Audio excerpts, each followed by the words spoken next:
a practice session. Oh, yeah, good point. I have to do that too. There's like 15 things I need to click on, which I just did.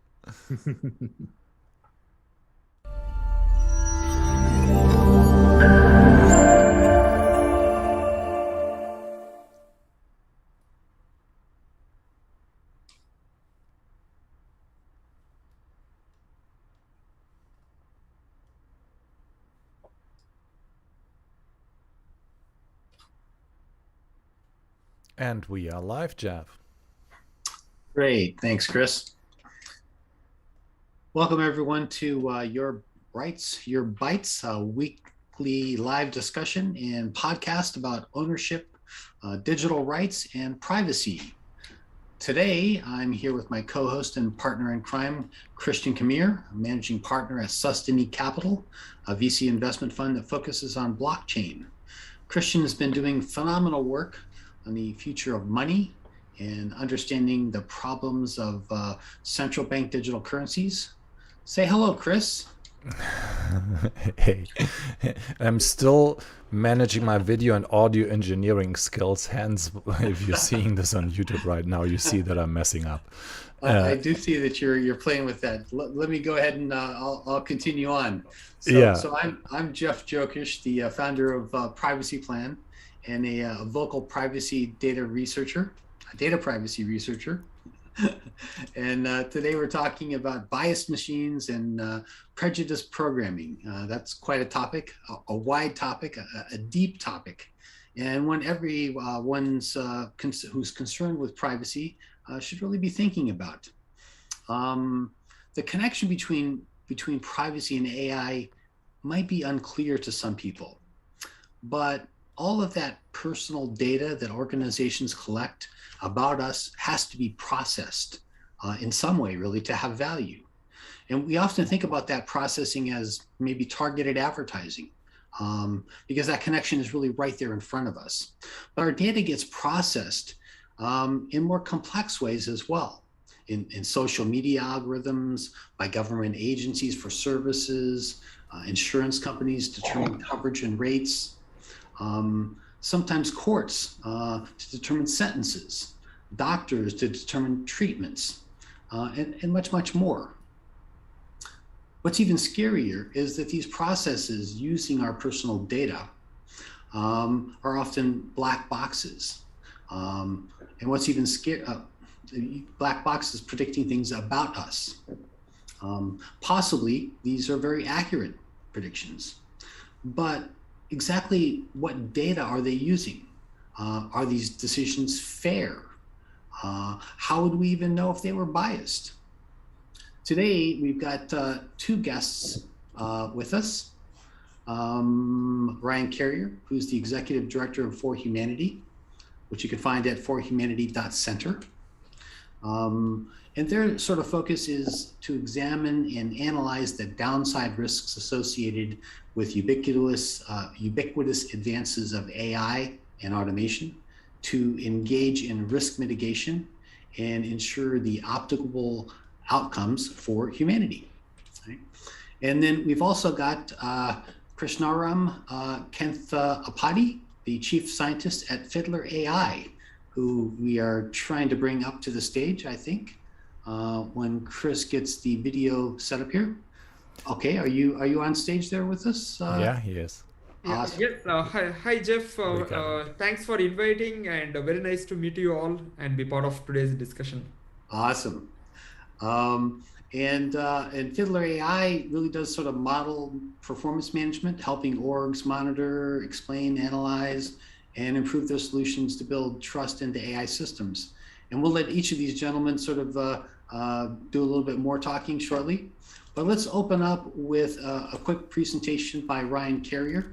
Ryan, tell us a little bit more about yourself and help us answer this question. How do we know when an algorithm is fair? Thank you, Jeff. Thank you, Chris, for having me on. As you mentioned, I'm the executive director of For Humanity. We are a nonprofit public charity, 501c3, mission-driven, We are an organization that up until about 2 years ago was pretty much just me trying to figure out how to help or how to mitigate these risks. And over the last 2 years, we've grown incredibly. We are now nearly 1,000 people from 70 countries. We've built and crafted over 6,000 lines of audit centered around this concept of independent audit of AI systems, designed to mitigate risks, as you mentioned, from AI, algorithmic, and autonomous systems by creating a system of governance, oversight, and accountability around AI and algorithmic systems. And so our primary mission is to craft these audit criteria, submit them to governments and regulators around the world that are jurisdictionally sensitive, fits into the laws of their lands, but also identifies best practices, standards, guidelines, regulations, turns them into auditable rules so that we find ways to be able to externally verify them with independent auditors, and thus creating an accountability and governance structure that is far more robust than what exists today. And so to tackle your question, Jeff, we identify 5 pillars: ethics, bias, privacy, trust, and cybersecurity, trying to capture all of the negative impacts and outcomes that impact humans into these 5 pillars. And obviously bias, which could be translated into discriminatory practices or fairness, to answer your question, is one of those key pillars. And here's the answer: you'll never know that an algorithm is completely fair, and complete fairness is probably an impossibility. So we want to be careful about how we answer this question and try to maximize a couple of things. Number one, we want to maximize fairness, broadly speaking, and we'll talk about some measures for that. We want to mitigate as much bias as possible, and we do this in 3 different ways. We mitigate bias in data sets, we mitigate bias in architectural inputs to models, and we mitigate bias in outputs and outcomes to humans. And this is done on an iterative process. It includes both statistical requirements. It involves decision-making and structural inputs to the system, but it also involves instances of ethical choice, where it's not a right or a wrong answer. It's here's the decision or the conclusion we made that we have satisfactory representativeness, let's say, in an algorithm. And so all of this is combined to mitigate risk to the best we can. And then on top of that, we require a whole mess of disclosures and transparency and explainability plus. We require all of this to help facilitate increased fairness of all of these models, where we celebrate the human dignity. You used a term at the beginning talking about how these systems interact. We use the term socio-technical. And the reason we call these systems socio-technical is the human is part of the equation. Not like a calculator, you punch the numbers in, the calculator does its thing, and it comes back to you, right? The human is in this equation almost every time. And those are the systems that For Humanity cares about. And because they are socio-technical, we do have to include ethics. We have to include fairness. And the last thing I'll say, and then hand it over to the rest of the panel to chit-chat about, is we do have a few metrics of fairness that continue to arise. The one that is most tested, and in fact has gone to the Supreme Court twice, is the 4/5 rule that's used in hiring in hiring in general, to basically say that as long as 4/5 your selection rate you start with your highest selection rate, and then as long as all protected categories are within 4/5 of that selection rate, then you can argue that you do not have disparate impact to any of those protected categories. Now, there's nothing magical about 4/5. That's 80%. There's no magic in 80%, right? 81%, 90%, 75%. I don't care. Don't care. Really don't care. The point is have some thresholds, introduce some metrics that basically say, look, you might have the risk of bias. You might have the risk of unfairness. And in those cases, let's talk about, explain, disclose, and demonstrate the actions that have been taken to mitigate bias and to enhance fairness in those systems. Hope that answers your question, Jeff. Yeah, that was actually a really pretty great answer. Can you explain a little bit further, Ryan? Because I don't think a lot of our audience knows, and I guess a little bit privy because I've been on the inside of For Humanity. How is it that For Humanity sort of helps the world, helps humanity with this audit process? Because I don't think very many humans understand that yet. Well, let's take an extremely simple example first. You, Krishnaram, Tim, Chris, everybody on here might try to build or do things in an ethical fashion. Most people want to operate ethically. And we do that as best we can. And then we get distracted and we get busy, or other things get prioritized, and we don't necessarily finish our work. And we don't always maintain, let's say, documentation and so on like we should. This is the problem and weakness of self-assessment. So the first and most important principle of independent audit of AI systems is that we as humans behave differently when we know someone is watching. Jeff, I know that if you're going to come in and check my work, I will do it and have it done to the level that it needs to be. This is simply human nature. And so what we end up doing and constructing is really 4 lines of defense. When you create a set of rules that replicate and demonstrate compliance with laws, now you can teach and show even designers and developers how to achieve compliance. And then we have a management layer that checks on compliance and affirms compliance and handles management style decisions. And now we have a second line of defense. A third line of defense is internal risk and controls, where they're basically outside of these working groups, these product development teams. And they say, look, we want to abide by these rules. Here's our list of controls. Here's the list of checks and balances. Here's the documentation and transparency that's required. Are you achieving that? So these are 3 lines of defense. They are all internal to the company. Now, what's unfortunate is that we are still internal to the company. So we could be swayed by costs, benefits, profitability, and so on. And that's why we have to have this 4th line of defense, external verification. And it's very simple. When we set up independent audit of AI systems in the right way, where auditors are conducting audits not with a client. Audits aren't done with clients, auditees. They're done over clients. And they're done actually not on behalf of the client. They're done on behalf of a third party. Do you know who that third party is? The public. It's where the public says, these are the rules of compliance we want to see. And the auditor says, well, the public can't do this. I'll act as a proxy on behalf of the public. And I'll do this in an independent way. Independence means they have no remunerations other than their audit fees from this entity to maintain objectivity.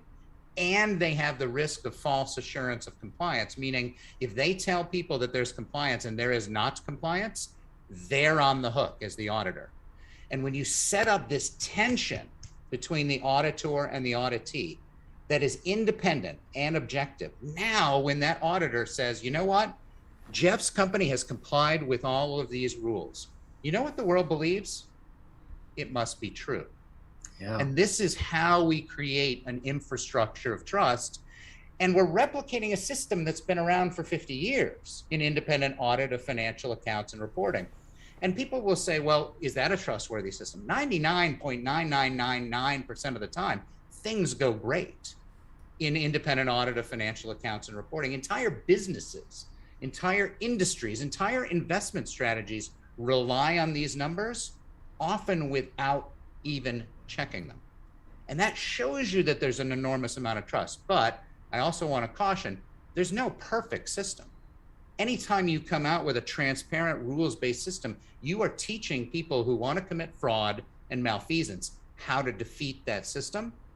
So let's go into this with eyes wide open. This is a great system built with independence and checks and balances, removals of conflict of interest. But there are no perfect systems, and we don't anticipate that this will be. But let's be clear, in the most famous accounting disasters ever, Enron and WorldCom, it was actually still the system that caught them out through transparency and disclosure over time.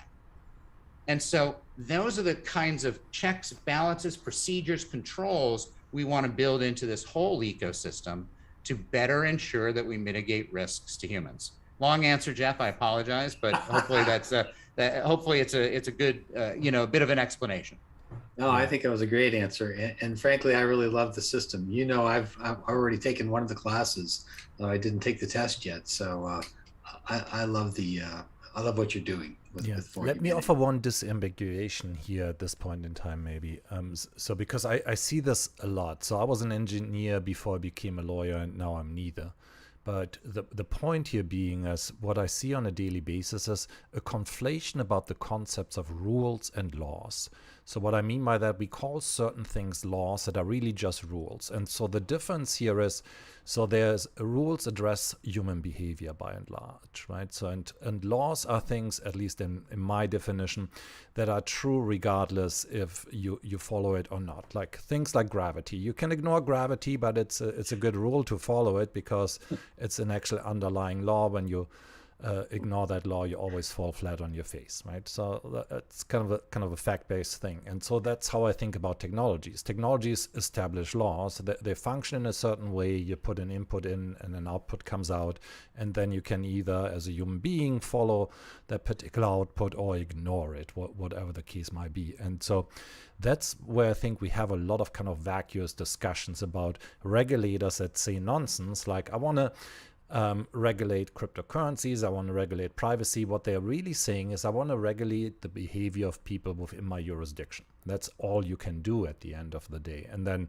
ultimately what we need to do as people who kind of translate this to engineers is like what you want to develop is systems that actually create laws that are human, as in they obey the objectives of the human, rather than you needing to fall back on something that then requires the nation state to enforce its rules rather than its laws, what they call laws. Anyway, I just wanted to offer that because I see a lot of vacuous conversation happening in this realm all day long where lawmakers think that they can change gravity or cryptocurrencies or something else by making new rules. But I think we should invite Krish to... Can I call you Krishnaram? And you need to unmute. Krishnaram or Krishna would be Krishna? Okay, I like that. Yeah. All right, because I don't want to butcher it. So do you want to tell our viewers and listeners what you're all about?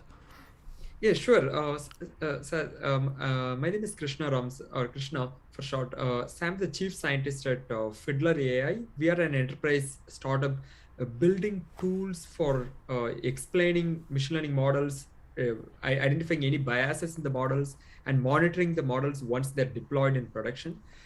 So maybe I'll kind of take a step back and kind of start with why we are doing all this. I think Ryan provided a great introduction into some of the challenges that we are facing today with machine learning models, primarily from an angle of auditing, compliance, meeting regulatory requirements, and so forth. In addition to all of this, there are also aspects which come from the angle of even say data scientists or product managers or business decision makers, even within an organization. Today we have a situation where there is a lack of enough transparency of the models. So by transparency, what I mean is even the developers or the data scientists who come up with a model themselves may not be in a position to understand how the model functions. The analogy I would like to draw is if you take, say, techniques for training machine learning models, there are techniques such as stochastic gradient descent. There are techniques to train different types of models, maybe deep learning models and traditional models. If you look at these techniques are relatively simple to describe, and for somebody who is proficient in the machine learning field, they would not have difficulty understanding these techniques. But the challenge is when these techniques are applied on large amounts of data, the resulting artifact is the machine learning model. Often these models may have, say, thousands or millions of, or sometimes even billions of parameters. And in the case of what are called deep neural networks, then they may be several layers deep, to such an extent that even the model developer would not be able to comprehend how the model behaves. That is one challenge the various stakeholders are facing. So how to understand the behavior of the model, both as a whole and also when it makes predictions for specific inputs. The second aspect is more from an operational angle. Often there is a lot of emphasis on validating the model and vetting the model before it gets deployed. So when, say, let's say a data scientist trains the model, either the data scientist or with the help of, say, compliance or legal teams, there may be a lot of effort that goes into vetting these models, maybe testing these models for performance for different groups, for bias, and so forth. But once the models are deployed, there is an assumption and hope that the model will continue to perform as well over time. But often that's not the case due to various real world conditions and changes. For example, COVID pandemic or any other changes over time, the behavior of the models may not be the same in production as it was during training. This is important even before any auditing or regulatory angle comes in. Like even from a purely business or profitability or revenue perspective, often companies are interested in this. How to make sure that the model remains of high quality and performance over time, not just while it was trained or before it was deployed. This is one of the aspects where we provide functionality to monitor the models once they're deployed. And of course, we not only want to monitor these models for performance as a whole, but also whether they perform well for all different groups of interest.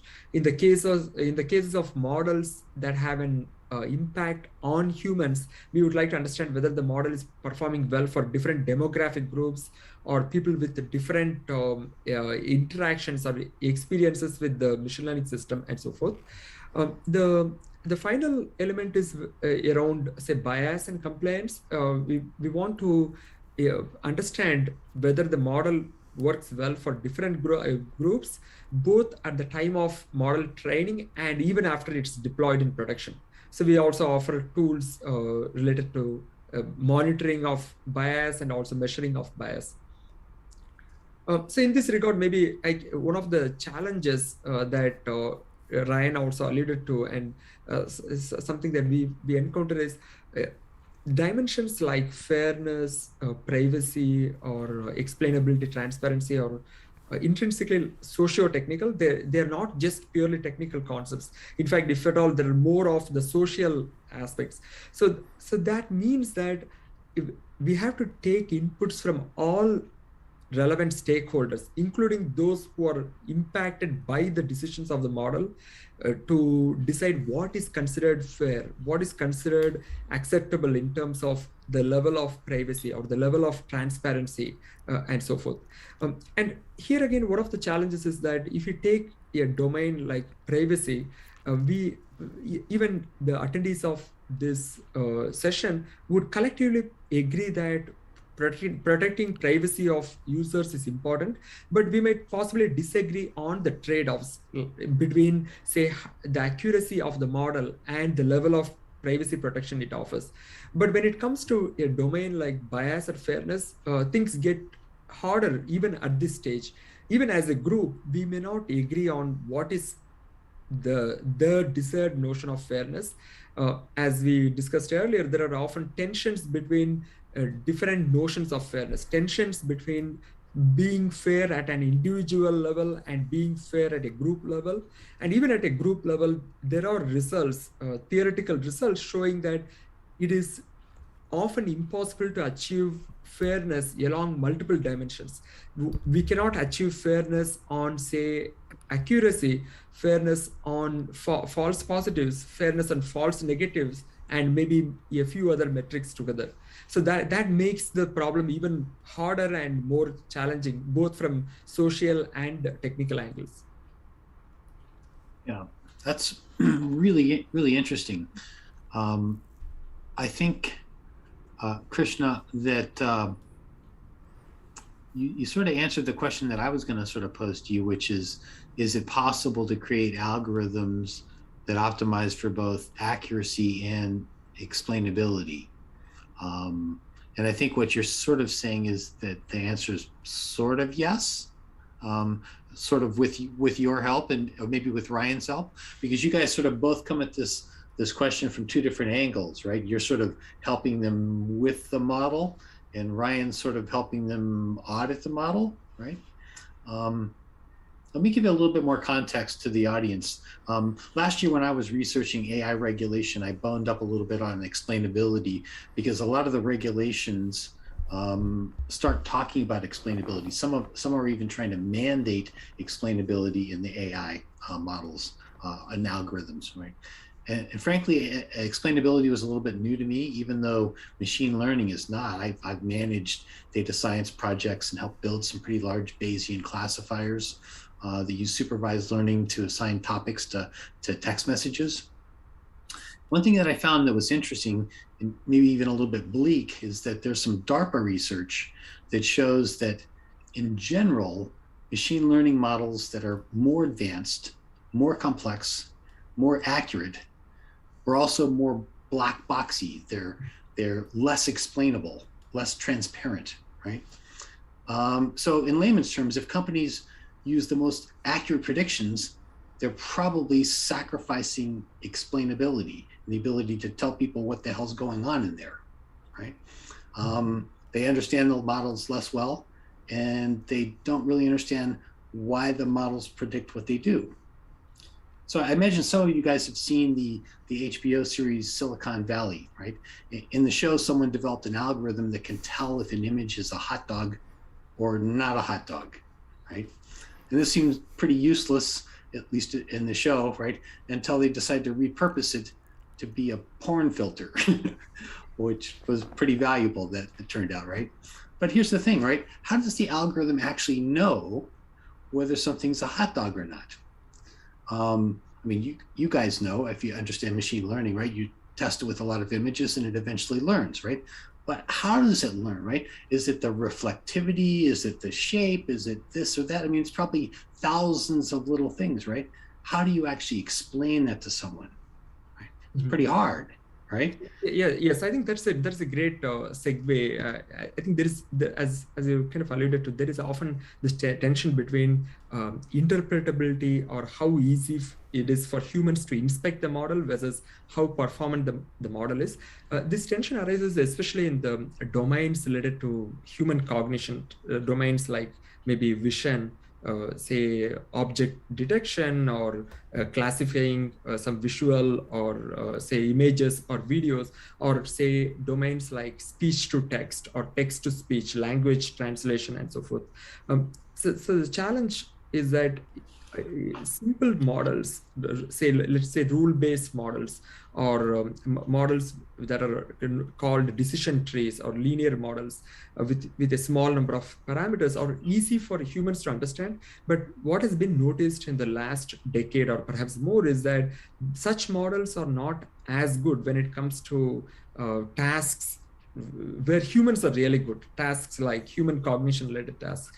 And for such tasks, what has been noticed is that models which involve several layers of neural networks, what are called the deep learning models or deep neural networks, tend to perform well. But the challenge is these networks may behave in a way which may not be intuitive to any of us as humans. So there is a lot of recent work, academic work, that has gone into understanding how these networks themselves are functioning. Can we even take such neural networks and provide semantic meaning to how, say, different layers are behaving? There is some work in that respect. For example, alluding to the image detection tasks, there are papers which describe that different layers of a neural network capture maybe different aspects. Let's say at the initial layers, there may be capturing of perhaps the boundaries between objects, like say curves and lines, and later layers may be more complex patterns or concepts, like say the patterns of a zebra, or the how, let's say, different objects typically are structured and so forth. And at the final layer, perhaps it corresponds more to each object in terms of how these patterns come together to represent a particular object.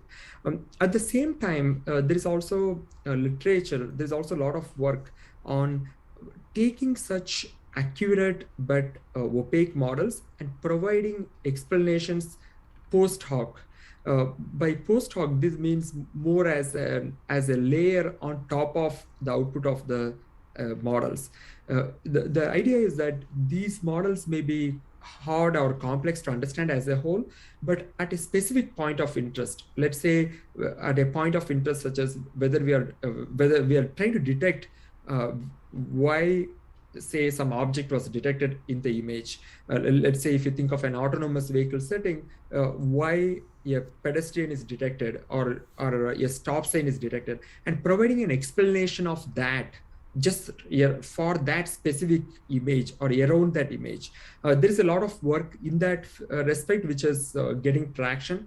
This whole line of post hoc explanations is getting more and more traction, partly because it helps balance both ensuring accuracy using these opaque complex models, and also providing some level of human understandable explanations on how the model is behaving.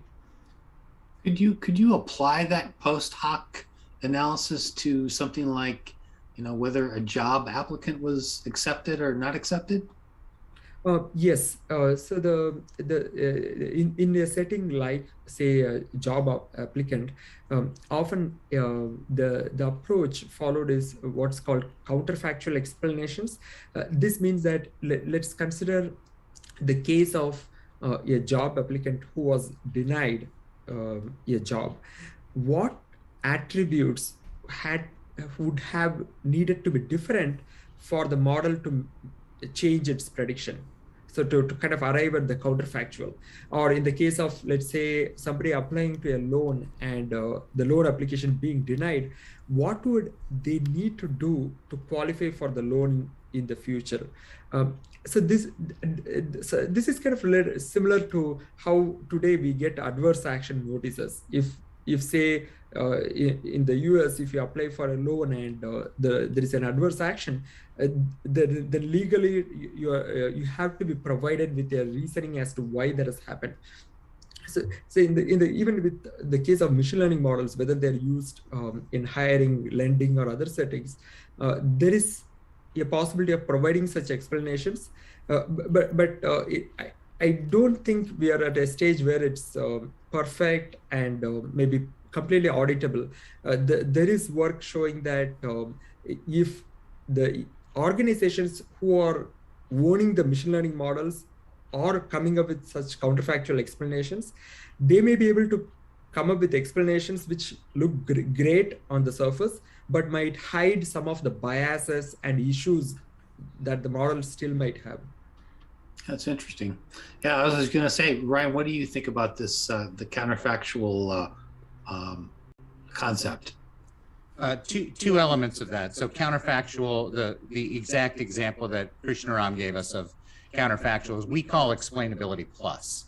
So it's probably worthy to define the spectrum. We view it as a 4-tier spectrum. It's built in compliance with GDPR and the EU Artificial Intelligence Act as it's currently drafted. Interpretability is a technical term reserved only for the entity, and it's understanding the hyperparameters, inputs, outputs, et cetera, so that those technicians can feed back in and tune the model. So for us, that's interpretability. The EU Artificial Intelligence Act calls for something else that's still at what we would call an institutional level, and that's where you have to have sufficient interpretability on dysfunctions, anomalies, outcomes of the system to give to users of the system. And when I say users, we mean the technical users. Azure produces an AI, and HSBC is going to embed it into a customer service model. Okay, so HSBC has to have this technical interpretability. We call it exceptions interpretability because it's demanded to understand the exceptions that come out of the existing model. Those are technical, those are institutional level. Then we cross the barrier to explainability. Explainability is the law under GDPR. It is also the law under the EU Artificial Intelligence Act. It's also the law on fair credit and lending, for example, as Krishnaram mentioned in finance. And so explainability is now the clear and plain language explanation of why an outcome occurred. Now, people who get acceptance or get positive results, they never care, right? You don't have to tell me why I got it. That's what matters, right? So really, we're only focused on those negative outcomes to humans. And thus, it's also, I mentioned kind of tensions before, early on, right? This is a tension. The human has now gotten something that they were hoping to get a good result and they did not. And this is where we think explainability falls short. Because telling somebody why they didn't get something doesn't help them. It really doesn't. It might make them feel a little bit better. They might be able to look at their checklist of things and be like, yeah, I guess I didn't qualify. But you know, it doesn't really help them. And that's where we move to explainability plus, and we want to celebrate the human dignity. And we want to do exactly what Krishnaram said, is we want to actually explain and educate how, if you want to have another interaction with this model, how can you improve? How can you make your situation better so that you might have a better interaction? Now, under Explainability Plus, what have we done? We've created companies and people working together. That builds trust. That builds a relationship. That helps position someone into a better place where they might get a better result the next time around.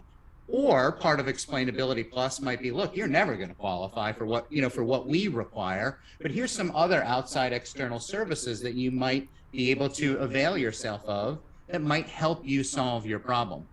This is a human-centric approach. The law doesn't go quite this far. We advocate that it should. Obviously, we're for humanity. That's what we do. But we also think that this is smart business. This is sustainable profitability when you begin to engage with clients in a way that will result in a better, more trustworthy interaction. And that's why we advocate for Explainability Plus. However, the other piece of this that I want to identify is that no model is perfect. And therefore, false negatives are a legitimate issue with all model development. And so we are, in our audit criteria, requiring a level of false negative acceptance in model development. So that basically what this is you would have denied someone a loan. But because of your requirements to actually have some false negatives in your outcome set for proper evaluation, you should consider actually granting those loans so that you can learn in your model feedback and your pipeline quality if your false negatives are actually just negatives, right? And not false negatives. And so what it allows for you to do is actually get better feedback and better information into your learning models and improving the models in general through greater validation. And the last thing that I would say is we require, when it comes to testing and evaluation, we require the analysis, as Krishnaram mentioned, at protected category levels, including intersections thereof, for industry standard acceptance of accuracy, but also where there's sufficient construct validity, causality, and ground truth validation. And these are really more as we talk about socio-technical systems, these are more socio-technical ethical kinds of considerations built into these models, because there are models out there that just take a whole bunch of stuff and reach conclusions without that interpretability, without that explainability, but because they have, by their own measurements, high accuracy, high validity, maybe, they're actually putting these models into place. But it might be something like, you, sir, have glasses, you're wearing a coat, and you live in Florida, therefore you must be a New York Yankees fan. And you're like, what? How did we reach that conclusion? But the model, is able to reach this conclusion, but without that causality, without that ground truth validity and validation. And so these are steps that we have to do to improve our model production. NASA recently came out with a whole list of AI ethics guidelines that they're going to grow into, and they're going into an NTSB kind of model. They're basically saying, look, everything we do is high stakes, everything we do is at risk, and therefore we can't have accuracies of 60, 70, 80%, 90% is too risky for us, right? And so what that means is they have to get to a place of testing, the same place that airlines have gotten to. Test and test and test and test, and test and test and test again under all sorts of adverse conditions, under each kind of variable, under every kind of edge case examination before they can put these models into place. And embedded in that is this construct validity, is this ground truth validation. And so I actually reckon that we will get closer and closer to those kind of models when we're talking about high risk applications, not meme generators, not funny little AIs, not cute little recommendation engines, but for things that really impact humans and have legal impact, have life and death kind of considerations. All our models are eventually going to get there, but we've got a process to go through and a long way to go to get there. Yeah, and ultimately, it seems to me, Ryan, on I love your explanation there, but it seems to me that if we talk about this counterfactual generation that Krishna talks about, and we sort of mix that with the explainability plus that you're suggesting, that the combination of those two ideas, which maybe are really the same idea, that if companies are actually implementing that it's actually going to point us to all the bias that would be in a model, right? And have us be able to figure that out and fix it. Absolutely. It's one of those three elements that I talked about. We're going to analyze data, and we have a whole series of steps to improve and mitigate bias, right? We have the architectural inputs, overweights, underweights, protected category variables in the construction of these. We can examine inputs. One of the reasons that we take this approach is that if we examine architectural inputs and we examine outcomes, we can let the black box exist in the middle. And I think there's a robustness to that because there are a number of models. I mean, take some of these large language models where there's so many billions of calculations and nodes that tracking that process may become burdensome, cumbersome, or impossible. But if we look at the architectural inputs and those outcomes, then we have this ability to sort of say, well, I kind of don't care what you did in the middle because we're going to catch it in the outcomes, or we'll catch it on the way in, right? And so in examination of those outcomes, and by the way, bias is the least mature of those 5 pillars that I mentioned, right? We have a long way to go to figure out different ways to support fairness and to mitigate more bias. But we can take steps like explainability plus, like 4/5 rules, like looking at the impact on protected categories and intersections thereof, to help us identify and thus mitigate bias by iterating the system. One other key thing, and Krishnaram kind of touched on this as well, I want us to make sure that we understand the very nature of most of these models is to find normal, right? It's to find a fitness of the model to a data set. You know what people aren't? Normal. There are a lot of people who exist on the edge cases. And by the way, a lot of those are people who are in vulnerable situations. And so inclusion is a natural, I'm going to use the word counterbalance for a second here. You can go for a highly accurate model, but you have to eliminate some of those outliers and some of those anomalies. And you know who an outlier is or an anomaly is? Well, it's that disabled person, or it's that neurodivergent person, okay? And as a society, we've said, by the way, that's not okay, right? We have laws, we have the Americans with Disabilities Act and many others that increase accessibility and inclusion. And so what we have to do is we have to find out a way to have edge in thinking about these anomalies and about these outliers and help fit them into the model and then figure out what kind of accuracy we can achieve. And it's a give and take. I don't think you can achieve both. I would love to be proven wrong on that, but I think there's a difficulty in the way these models calculate and conduct themselves vis-a-vis anomalies and outliers. And in the end, if we have to go to accommodations, if we have to go to transparency and disclosure, this model does not work for you, okay, then we have to make sure that those accommodations and that inclusivity is robust and fair. Does that make sense? It does. It does. I think that's a really important point you bring up on inclusion. Any thoughts on that, Krishna? Do you work with inclusion with any of your clients? Yes, I think that's it's a great dimension that Ryan touched upon. So one of the things I often emphasize is that when it comes to, say, even domains like fairness or bias and fairness, there is both a technology element and a policy or a social element. With regarding the policy element, it starts with even identifying what are the relevant goals of this product.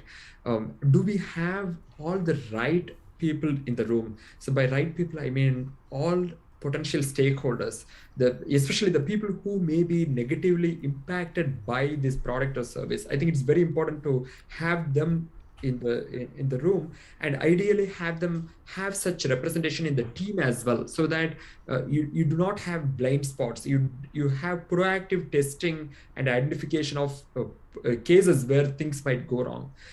Then the next step I would think of is, even when we start working on, say, let's say a problem, it's important to understand whether even is this problem an ethical problem to be approaching in the first place? Is this a problem for which applying machine learning techniques would be an ethical solution, or do we want to even take a step back and see whether this problem is something that we want to even provide technical solutions for? Then once we have decided that it is an ethical problem to be looking at, then the next step is, when we collect, say, training data for the machine learning model, do we have a representation of all relevant subgroups of interest, especially the corner cases, edge cases, as Ryan alluded to. In case we do not have enough representation, are there methods we can do to eliminate biases?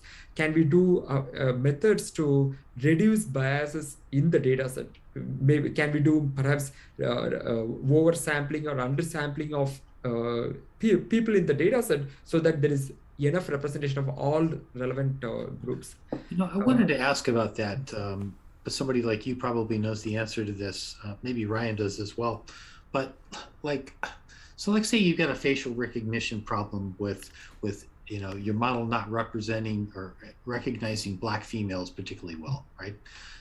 We know that's an issue. So what if you add a whole bunch of Black females to your model, so that you're oversampling, I guess, for that, right? How does that affect the rest of your model? Does that make white males less understandable to the model? This is a great question. In fact, one of the examples I was thinking of is, precisely about this. Like this problem was brought to light by the work of Joy Bolambini, who noticed that the off-the-shelf machine learning techniques were not working well for her own identification.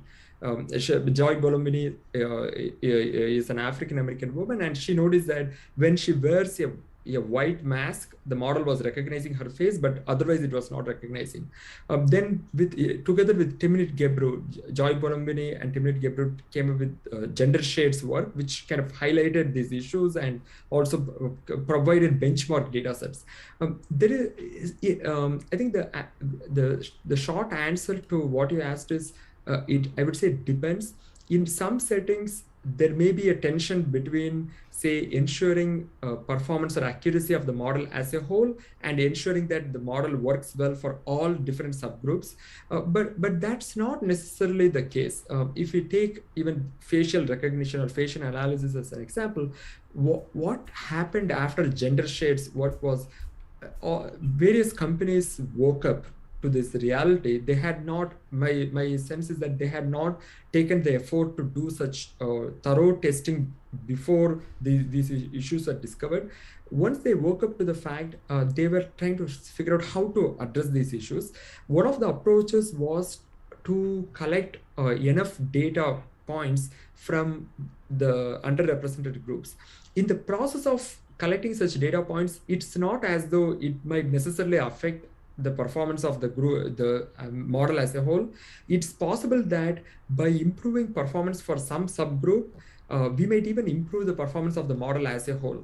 So say, think of a setting where, say, there is data from several different hospitals, and it so happens that the data from one hospital is corrupted due to some reason. If you just apply a machine learning model on this combined data, even though the model might seem to work well across the board, we might notice that it doesn't work well for certain demographics or certain types of people. But once we go and identify the root cause and then we fix those issues, the chances are that the model might work better on the whole, not just for that group. So I would say it very much depends on an application to application, and especially related to that, there is a recent line of thought called Minimax Fairness. So what this intuitively means is that we want to make sure that the worst of group is as well off as possible. Instead of forcing, let's say, a metric like accuracy to be the same for all different subgroups, the goal here is to minimize the worst case error for any group. So in the process of doing that, in the process of minimizing the error in the worst case for across all groups, we not only ensure that we capture those corner cases, but we also ensure that we do not artificially try to equalize the error by reducing perhaps the performance for a group for which the model was working really well. In fact, there is theoretical work showing that this approach of minimax fairness would achieve models which are strictly better than the models which force parity of errors. But of course, it's a social question as to whether we are willing to accept significant difference in error rates across different groups. That's less of a technical question, but from a technical angle, there are methods which ensure that in the process of improving performance for one subgroup, we don't necessarily affect or reduce the performance for other, especially the dominant groups. And Jeff, let me jump on top of that as well. Sure. We can create a market-based mechanism that's going to sort that out for entities producing these solutions. If we introduce a residual risk model similar to the way the FDA releases drugs. So we've all seen in this country, you see that the commercial, there's the family and they're running through the woods and they're swimming in the lake and the sky is blue. And for the first 30 seconds of the ad, they describe what this drug will do for you. And then you get that second 30 seconds of the ad, and it's pretty equally split, and that's on purpose, and that's by design. The final 30 seconds are, and by the way, if you take this drug, you're going to have headaches, and you're going to have dry mouth, and you're going to have irritation at the spot, and you're going to get, sorry to be graphic, diarrhea, and you might die, right? They're disclosing all of those residual risks so that you, as an informed consumer of this drug, can recognize what the risks might be taken. And now you're informed, or at least reasonably informed, about whether I should take this drug or not. We don't have anything like that with AI, algorithmic, and autonomous systems, but we have to get there. Why? Because with this transparency and disclosure, what we're going to do is we're going to ask entities to accept a risk-based approach to what is sufficient accuracy at protected categories, at intersections thereof. And we're going to ask them to use and publish these models and disclose a residual risk. And by the way, if you put something out with too much residual risk, the market isn't going to use it. And so now you have a feedback mechanism of what is an acceptable amount of risk with all of these models, and you begin to educate the marketplace on the risks associated with these models. This is consistent with the EU Artificial Intelligence Act. This is what For Humanity advocates for in our risk management framework and in our audit criteria, is the acceptance of these residual risks when you put a model out in market, and then a disclosure and transparency around those residual risks. That's excellent. I really like that frame. Okay, Do we have any questions from the audience? Well, I Questions have a from thought Chris? I'd like to introduce, as usual. Yeah, go, Chris. What do you got? So, in my thinking, one of the major algorithms that dictates everything that we talked about is our current form of doing capital formation, right? So, because as a for-profit company, specifically if you're a publicly traded company, you have certain objectives, and they're basically written into law and then written into your corporate bylaws. So let's call it, by a matter of simplification, you need to increase shareholder value. So, and that by and large doesn't always align with whatever products or services you offer to the public. And the usual example I make for that is, even though Google, for the longest time, I don't think they're using this motto anymore, is promising to not be evil. Well, it obviously promises their shareholders something else, and that's a different objective, right? So I promise not to be evil, but I promise to increase shareholder value. And the way I create shareholder value is I sell social engineering as a service solutions to my actual clients, because you use are actually a product that I'm selling to my actual clients. So point there being is, so this particular entry point is my main issue. I think a lot of the externalities that we're experiencing are actually a subset of that particular algorithm, because it ignores all the externalities it creates, right? So then we don't account for that. So we all waste our time online finding information that's buried on purpose, and our eyeballs are being directed on purpose to certain directions that don't serve us. Larger point there being is, I don't get to set my objective. Right? I don't get to say, this is how I want to feel, or this is like, I want to be smarter after I do things, or I want to be healthier, I want to be happier, and so forth. I think we did a really, really bad job integrating human objectives into technologies overall, right? Not only information technologies, but all other technologies. Anyway, so the question to both Ryan and Krishna would be, how do we fix that? I have thoughts on that, but before I introduce those, I'd like your thoughts. Let me tackle that one first. We have kind of a mantra here that when safe and responsible AI are profitable, and dangerous and irresponsible AI are costly, that's when humans win. Now, how do we change that equation? Currently, we have a massive risk-reward problem. So let's take biometric data, right? Biometrics make things easy, fast, efficient, cheaper for companies, profitable, right? Meanwhile, the human takes all of the risk of showing and donating their biometric data. Risk-reward imbalance like crazy. And this happens time and time and time again with AI, algorithmic, and autonomous systems. There's only 3 ways to fix it. Number 1, introduce government regulatory laws and enforcement, right? We have those. Enforcement is light, enforcement is difficult, and laws are reactive after the fact, punishing those who've broken the law when people have already been hurt anyway. So there's shortcomings to that. Independent audit can help fix that with proactive compliance. The second is a US hallmark, which is the private right of action. When we can raise the cost of producing these systems, then we can get a better balance of this risk-reward profile. Private right of actions, where you can sue for damages, allows the human user, but unfortunately, again, after the fact, after they've been harmed, right, to recoup damages and thus build and raise the cost structure inside of entities. And one thing I didn't know about these private rights of action is that the settlement agreements often include legally written in remediations. So that's for humanity's role to play in these private rights of actions, is to provide what that remediation should look like. And what's valuable about that is those judicial settlements often turn into policy and law. So that's part 2. Part 3 is we have to change consumer behavior. Consumers have to get smarter. Consumers have to choose responsible AI. They have to choose DuckDuckGo over Google if they want to improve their privacy in vis-a-vis search engines, right?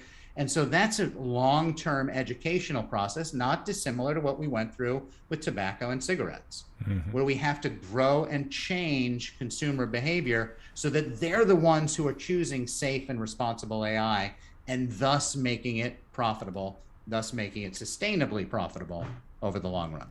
Yeah, I want to talk a lot more about the remediation part, but first I want to hand the mic over to Krishna. I resonate a lot with I think what Ryan just said. So the analogy I can think of is just like the security community took up this mantra of security by design after a series of data breaches and privacy breaches. I think in the machine learning and AI community, we have to adopt this notion of responsible AI by design, as opposed to viewing fairness or privacy or explainability as an afterthought.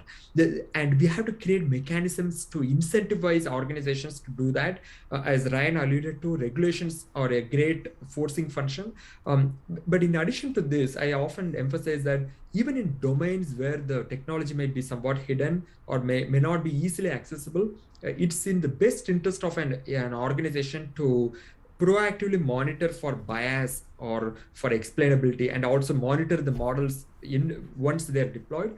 Because otherwise, if somebody's really determined, as the Apple Goldman Sachs credit card example showed, it's possible to audit such systems even if they are not online services. And that can cause reputational harm, potentially legal harm. And it's better to preempt those and proactively pen test or stress test the models, and also monitor the models so that you don't incur potential loss of business metrics or revenue because the model is degrading over time. All right, we're at the top of the hour.